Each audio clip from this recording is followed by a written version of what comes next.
सकता है वो काम 70 पुराण नहीं कर सकते। एक महाराज गांव में एक घर है, वहाँ पति आया, पत्नी ने देखा पति थके हुए हैं, तुरंत चाय बनाई, चीनी नहीं। प्रेम से बोलो। उसने चाय तो बना के तैयार कर दी, उसने पी, बोले इसमें चीनी नहीं। बोले आप चिंता मत करो, मैं अभी जाती हूँ, अभी जो व्यवस्था करती हूँ। देखा चीनी दिख नहीं, खेत में देखा गन्ने खड़े हुए, तुरंत दौड़ कर गई, एक गन्ना उखाड़ के लेके आई, उसके 2 पीस पिए, उसका जूस निकाला, रस निकाला और तुरंत चाय में डाल दिया। प्रेम से बोलो। बोले क्या हुआ, मीठी हुई कि फट गई? बोले चाय का सत्यानाश हो गया हमारा। अब तो पति भड़क गया, बेवकूफ, तुम्हें बिल्कुल भी अकल नहीं, ये तूने क्या किया? बोले घर में चीनी नहीं थी तो मैंने सुना था कि गन्ने से ही चीनी का निर्माण होता है, इसलिए मैंने गन्ने का रस डाल दिया। तब पति समझाता है, बोले जो काम शक्कर कर सकती है वो काम गन्ने का रस नहीं कर सकता, जो काम माखन कर सकता है, जो काम घी कर सकता है वो काम दूध नहीं कर सकता। पंडित जी हवन करा रहे हैं, घी खत्म हो गया, तुम दौड़कर जाओ डेयरी की दुकान में दूध ले आओ, बोले डाल दो। बोले दूध जैसे ही डाला पूरी अग्नि बुझ गई महाराज। ये क्या किया? बोले महाराज घी की व्यवस्था नहीं थी तो हमने सुना दूध से घी बना, इसलिए दूध ही डाल दिया। भैया दूध डालोगे अग्नि बुझ जाएगी और घी डालोगे अग्नि जल जाएगी, बहुत अंतर है। तो जो काम सार कर सकता है वो काम, प्रेम से बोलो, जो काम आकार कर सकता है वो काम निराकार नहीं कर सकता, जो काम भक्त कर सकता है वो काम भगवान नहीं कर सकता। बात को समझना है। भक्त क्या कर सकता है? बोले भगवान को अपने कब्जे में कर सकता है। भगवान कहाँ से करेंगे महाराज इनके कब्जे में? हम तो बड़े विचित्र हैं, कभी इधर कभी इधर, कभी हनुमान जी कभी महादेव जी बेचारे बस में ही नहीं आते। भगवान सोचते जरूर हैं, बोले जी मेरे बस में आ जाए, लेकिन वो हमारा पार्टी बदलते, जैसे आजकल जो है कांग्रेस आई और बीजेपी और दल बदल रहे हैं, ऐसी आदमी की बुद्धि ऐसी खराब हो गई है। बोले भोलेनाथ जी के मंदिर में भोलेनाथ जी प्रसन्न है, चलो भैया ये नहीं, ये काम नहीं करें। हनुमान जी, बोले हनुमान जी तुम ही संभालो, बोले 2-3 महीना उनकी पूजा करके देख लीजिए, ये भी काम नहीं आ रहे। बोले संतोषी मैया तुम ही संभाल लो। भटक रहा है महाराज इंसान, एक को पकड़ ही नहीं जाए। प्रेम से बोलो। भैया श्री सूत जी महाराज कहते हैं, आज नारद जी को सत्कर्म के बारे में जब पता चला, नारद जी हाथ जोड़कर कहने लगे, हाँ वो सत्कर्म आप ही सुनाइए। बोले चलो भैया यहाँ नहीं सुनाएंगे, क्योंकि हम चाहते हैं इसका लाभ एक को ना मिले सबको मिले। तो वह बद्रीनाथ धाम से नीचे उतर के आए हरिद्वार।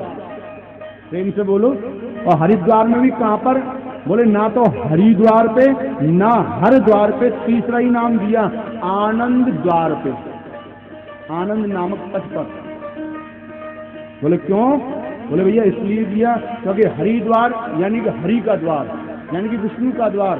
कहने वाले उस हरिद्वार को हरिद्वार भी कहते हैं और कहने वाले उसको हरिद्वार भी कहते हैं। केदारनाथ की ओर जा रहे हैं, बोले हरिद्वार है हमारा है भोले बाबा का, हर यानी कि बोले हर हर महादेव।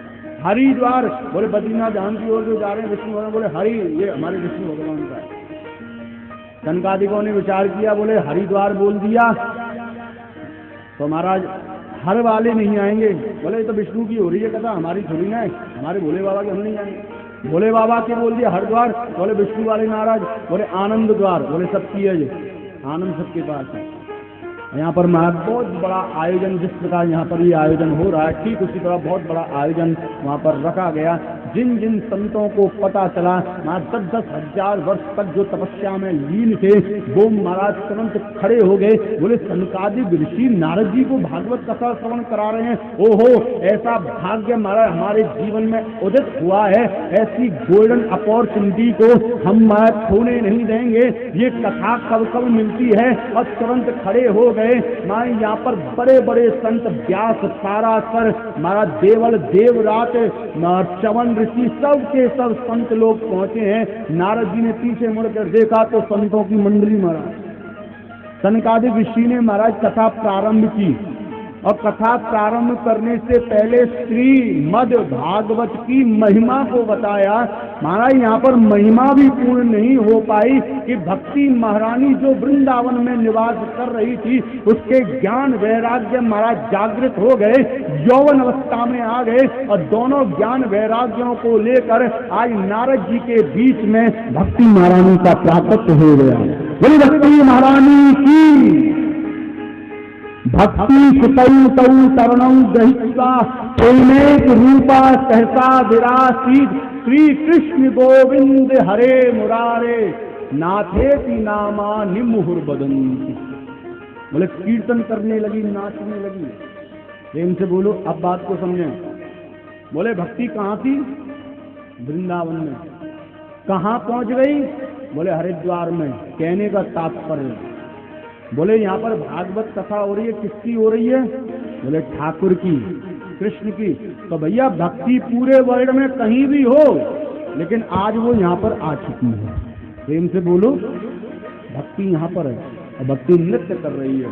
कैलाश दत्ताल धारी सरल गतिया चोद्धव कांत धारी वीणा धारी स्वर ऋषि स्वर कुशल क्या राग करता अर्जुनो भूत इंद्रो वादी मृदंगम जय जय सत्ता कीर्तने ते कुमारे यत्राग्रे भाव वक्ता सरस रतनिया व्यास पुत्रो बभूव।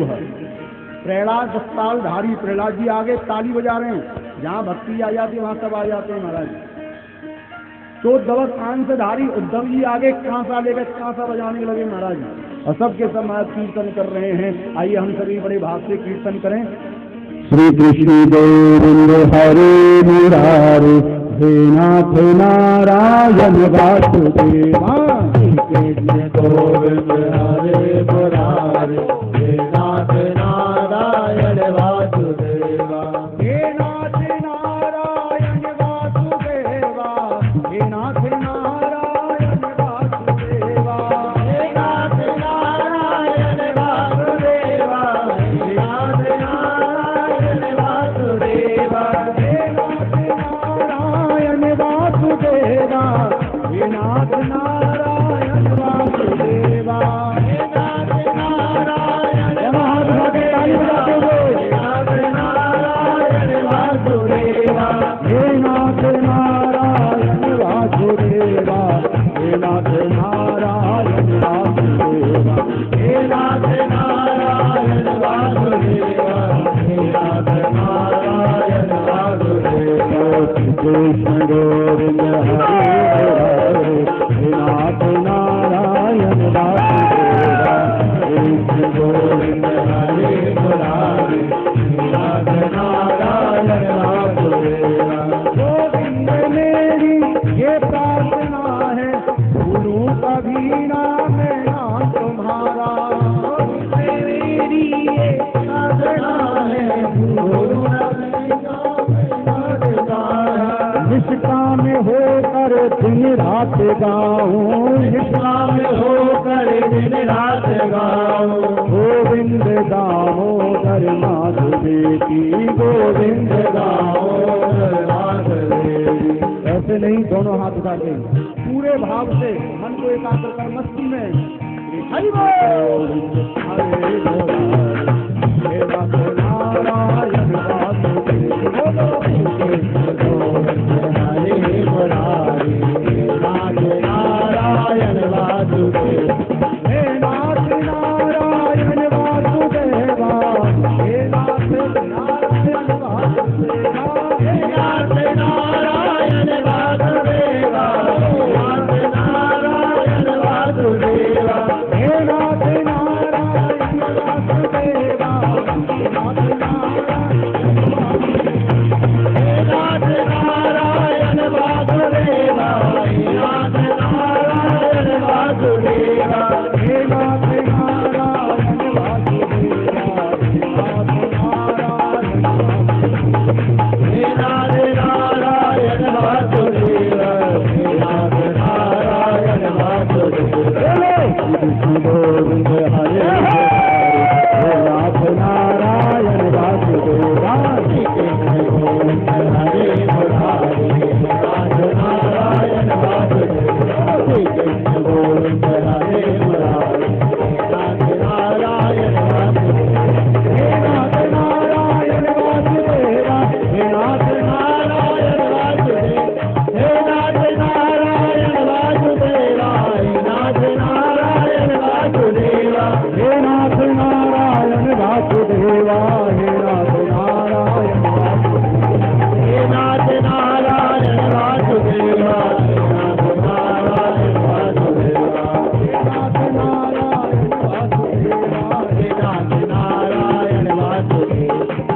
नाथ नारायण वासुदेवा, हे नाथ नारायण वासुदेवा, गोविंद हरे मुरारी, हे नाथ नारायण वासुदेवा, हरे मुरारी, हे नाथ नारायण वासुदेवा, हे नाथ नारायण वासुदेवा, हे नाथ नारायण वासुदेवा, हे नाथ नारायण वासुदेवा।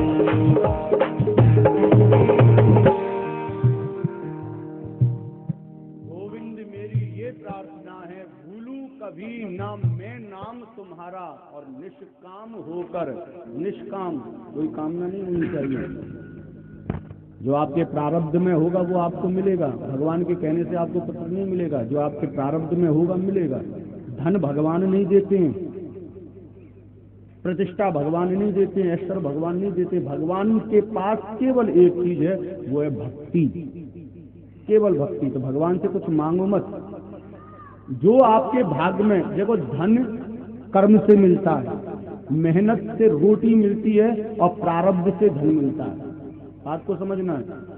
यदि आपके प्रारब्ध में धन होगा और आपके कर्म में इतनी शक्ति होगी, कोई धन की कमी नहीं, भगवान ने धन के लिए गेट खोल रखा है, तुम में ताकत हो, तुम में कर्म करने की शक्ति हो, खूब लो।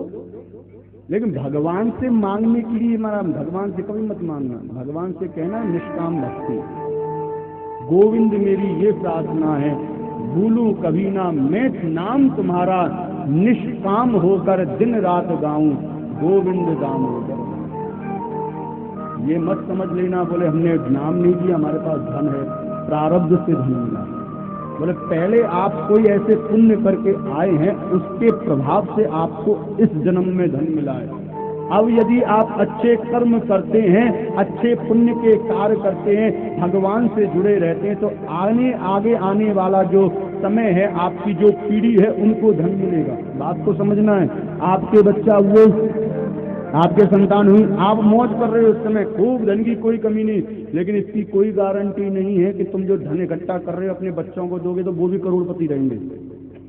उनके प्रारब्ध उनके अलग हैं, उनके प्रारब्ध में होगा तो वो धन आपका सदुपयोग में लेंगे, नहीं तो महाराज चुटकियों में बर्बाद कर देंगे, तुम कितना भी कमा के चले जाओ। बोले भैया भगवान का धन से संबंध नहीं है, भगवान के दरबार में जाओ तो निष्काम भक्ति। हे ठाकुर बस इतनी कृपा कर दे, मैं इस परिवार को आपने मुझको चलाने के लिए दिया है, मुझे ग्रस्त जीवन का पद दिया है, मैं अपने परिवार को शांतिप्रद अवस्था में चलाऊं। अब वो चल तब सकता है, चल जब सकता है जब मैं आपको स्मरण करता रहूं। लेकिन ठाकुर ये ग्रस्त जीवन बड़ा खतरनाक है, आदमी इसमें फंस के ही तुम्हारा नाम भूलता है। हे ठाकुर बस ऐसी कृपा करना, मैं तेरे दरबार में हाथ का कटोरा बनाकर भीख में केवल इतना मांगता हूं कि अपने ग्रस्त जीवन के महाभारत में मैं आपको ना भूलूं। जिस प्रकार भीषण महाभारत के मध्य में अर्जुन ने भगवान को नहीं छोड़ा, इसलिए उसने मारा वह बहुत बड़ा महाभारत जीत गया। यदि आप भी इस भव सागर से तरना चाहते हो, इस परिवार रूपी महाभारत पर विजय हासिल करना चाहते हो, तो भैया कृष्ण को सारथी बना लो, कृष्ण को अपने गले में बिठा लो, कृष्ण को अपने हृदय में बिठा लो, अपने इष्ट को मजबूत कर लो। भूलूं कभी ना मैं नाम तुम्हारा, निष्काम होकर दिन रात गाऊं गोविंद दामोदर। बस ठाकुर जी का नाम बस प्रेम से बोलो। यहाँ पर नारद जी ने सनकादिक ऋषियों से प्रश्न कर दिया, हे सनकादिक ऋषियों मेरा एक प्रश्न है। बोले भागवत कथा ये जो सत्कर्म है इसमें इतनी शक्ति है कि महाराज मोक्ष को भक्ति प्रदान कर देती है और भक्त को महाराज युक्ति प्रदान कर देती है, आप उसको अपना दास बना लेते हैं। तो बोले महाराज क्या पापियों का भी उद्धार होता है? सनकादिक ऋषि कहने लगे, बोले ये मानवा पाप कृतस्तु सर्वदा सदा दुराचार्य रता विमार्गा क्रोधा अग्नि दग्धा कुटलास्य कामिणा सप्ताह यज्ञ कलौ पुनन्ति से। ये मानवा पाप कृतस्तु सर्वदा, ये जो मानव शरीर है ये हमेशा पाप में ही रत रहता है, ये हमेशा कुमार्ग पर ही चलता है।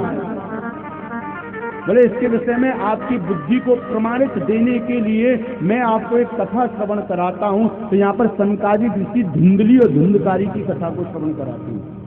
प्रेम से बोलो, किस किसने सुनी है कथा धुंधली और धुंधकारी की? हाथ खड़ा करके बताएं। अभी तो हम कह रहे हैं सब ज्ञान नहीं महाराज। प्रेम से बोलो, अगर तो बंद करें कथा, विश्राम करें। प्रेम से बोलो भैया। देखो, सुनना और समझना इसमें अंतर है। हमें सुनना नहीं है, हमें समझना है। जो रट्टू होते हैं रट करके पास तो हो जाते हैं, लेकिन उनकी पढ़ाई उनके कोई काम में नहीं आती है। और जो महाराज पढ़ाई कर रहे हैं उसको समझ रहे हैं, वो जीवन भर तक उनके काम में। इसलिए महाराज आप रट्टू ना बने। बोले हाँ सुनिए महाराज, धुंधली धुंधला, हाँ कई बार सुनिए महाराज, कई बार। रट्टू बनने की आवश्यकता नहीं, समझना बहुत जरूरी है। एक आत्मदेव नाम के ब्राह्मण हैं जो महाराज अपने गांव में निवास करते हैं। माँ उन्होंने पूरे गांव में अपनी यजमानी बना रखी है। बड़े यशवान हैं, बड़े विद्वान हैं, कोई चीज की कमी नहीं, प्रतिष्ठा भी पूरे गांव में है। उनके यहाँ पर एक पौधा है तुलसी का, महाराज वो जो है वो सुकड़ा हुआ है, उसमें भी जान नहीं है। एक गाय है, वो भी बांझ है। माँ इसके पास सब कुछ होते करते भी एक चीज नहीं है। बोले क्या? बोले संतान नहीं है। प्रेम से बोलो। देखो जी, इस संसार में भगवान सबको सब कुछ देने के बावजूद भी एक कमी सबके पीछे जोड़ देते हैं। एक कमी हर इंसान के जीवन में। या अपने जीवन को टटोल कर देखें, अपने जीवन को टटोल कर। यहाँ जितने भी बैठे हुए हैं सबों के जीवन में एक ना एक कमी जरूर है। माता ये सोच रही है महाराज भगवान तूने सब कुछ दिया, धन दिया, वैभव दिया, ऐश्वर्य दिया, बस महाराज अभी जो बेटे की शादी हुई है 5 साल हो गए, संतान बस पुत्र वधू वो जो है कपौत्र और दे देगा, कृपा हो जाएगी। वो परेशान है महाराज उस कमी के कारण। एक व्यक्ति है गरीब है, महाराज आपने मुझको गरीब बना दिया, थोड़ा सा धन दे दे महाराज। एक आदमी है धन बहुत है, पुत्र भी है, समाज भी है, लेकिन प्रतिष्ठा के पीछे मरा जा रहा है। महाराज वही दान करेगा जहाँ प्रतिष्ठा मिलेगी, जहाँ नाम बोला जाएगा। प्रेम से बोलो। तो हर चीज में कमी है, बात को समझना। तो यहाँ भी इसके पास सब कुछ होते करते भी कमी थी, और बोले ये कमी ऐसी जो कभी पूरा नहीं हो सकती है। एक कमी पूरी होती है, दूसरी कमी चालू, एक कमी पूरी होती है, दूसरी कमी आ जाती है। ये महाराज परेशान था, संतान नहीं थी। एक दिन इसने डिसाइड कर लिया, बोले हमने डिसाइड कर लिया कि हम सुसाइड करेंगे। प्रेम से बोलो। सुसाइड करने के लिए पहुंच गया महाराज, और एक चट्टान पर चढ़ गया, नीचे गंगा जी बह रही। बोले चट्टान से कूद के मैं आत्महत्या कर लूंगा। नीचे गंगा जी बह रही, तो प्यास लगी, बोले एक काम करता हूँ पहले पानी पी लेता हूँ। प्रेम से बोलो। बोले जब मरने ही आया है ये प्यास ही मर जा। इसने वो हिसाब किया महाराज, एक ट्रेन की पटरी पर एक आदमी आत्महत्या करने के लिए लेटा हुआ है, और बगल में रोटियों का पोथरा डरा हुआ। महाराज एक व्यक्ति आया, उसने बोले यहाँ क्यों लेट रहे हो? देखता नहीं आत्महत्या करने के लिए आया हूँ। ट्रेन से कटकर मरोगे? बोले हाँ। तो ये रोटी बगल में क्यों? बोले ट्रेन लेट होगी तो भूखे थोड़ी न मरना है। धीरे से बोलो। ट्रेन लेट हो गई तो वही स्थिति मारा उसकी। और पानी पीने के लिए जाता है, तो भैया भगवान किस रूप में आ जाएं कृपा करने के लिए कोई नहीं जानता। संत के रूप में भगवान आए हैं, और संत के रूप में पहुंचे। बोले भैया कौन? बोले महाराज ब्राह्मण हूँ। ठीक ठीक ठीक ठीक, चलो हमें रास्ता दो, हमें जाना है। बोले मैं बाद में जाने दूंगा, पहले आप मेरे को कृपा कर दो। बोले क्या चाहिए? बोले संतान चाहिए। संत जी कहते हैं, बोले क्यों? बोले मेरे पास संतान नहीं है। तो संतान नहीं तो क्या हुआ? बोले बड़ा दुखी हूं। तो भैया इसका मतलब ये है कि जिनके पास संतान है वो बड़े सुखी हैं। कौन ऐसा है जिनके पास संतान हो वो सुखी हो? तो हाथ खड़ा करके बता दो। प्रेम से बोलो। वो और ज्यादा दुखी है महाराज। अच्छा एक बात और, हम अपने बच्चे को, जैसे हमारे हाथ में मतलब बच्चा आता है बड़ा प्यारा, अपनी पुत्र वधू का बच्चा है, बड़ा लाड़ प्यार महाराज जो सास ससुर करते हैं, माता पिता करते हैं, बड़ा लाड़ प्यार करते हैं, और क्या आशीर्वाद, बेटा तू बड़ा हो जा, बेटा तू बड़ा हो जा, खुद आशीर्वाद देते हैं। बोले उस छोटे से मासूम चेहरे से भी वो खुश नहीं है, ये खुश ना होने का प्रमाण है। यदि वो खुश होता तो वो बड़ा कभी नहीं करता। वो खुद चाहता है कि ये बड़ा हो, मेरे प्राणों को खाए, खुद ही आशीर्वाद बड़ा बड़ा और आशीर्वाद महाराज आपका काम करता है, वो धीरे धीरे करके बड़ा होता है, तो वो आपसे भी बड़ा हो जाता है। फिर हमारे पिताजी बोलते हैं बेटा ठीक है, बोले तुम शांत रहो, बड़ा हो गया क्या, अब तुम्हारा काम खत्म, तुमने मुझको बड़ा किया, क्यों किया बड़ा, क्यों किया बड़ा, अब बड़ा आपने किया ही फटकार खाने के लिए, तो हो गए बड़े, अब खाओ। बेटी है महाराज रखवाली करो, कहाँ जा रही है, कैसे जा रही है, कहाँ गई, कॉलेज गई, फोन करो, ये करो वो करो, बड़ी दिक्कत है महाराज। छोटी है जब तक ठीक है, और जैसे बड़ी बड़ी धीरे धीरे करके टेंशन का पोतरा माया भरता है, अब शादी करनी है, विवाह करना है, ये करना है, वो करना है, 10 झंझट है महाराज। प्रेम से बोलो, बात समझ में आ रही है कि नहीं। यहाँ पर संत भगवान कहने लगे महाराज तू तो बड़ा सुखी होना चाहिए, मुंचा ज्ञानम प्रजा रूपम कर्मणा बलिष्ठागति, बोले कर्म की गति बड़ी बलिष्ठ होती है, इस छोटे से ज्ञान को त्याग दे। अरे तेरे ऊपर ठाकुर जी की असीम कृपा है कि तू निसंतान है, उन संतान वालों से कुछ कितने रो रहे हैं महाराज,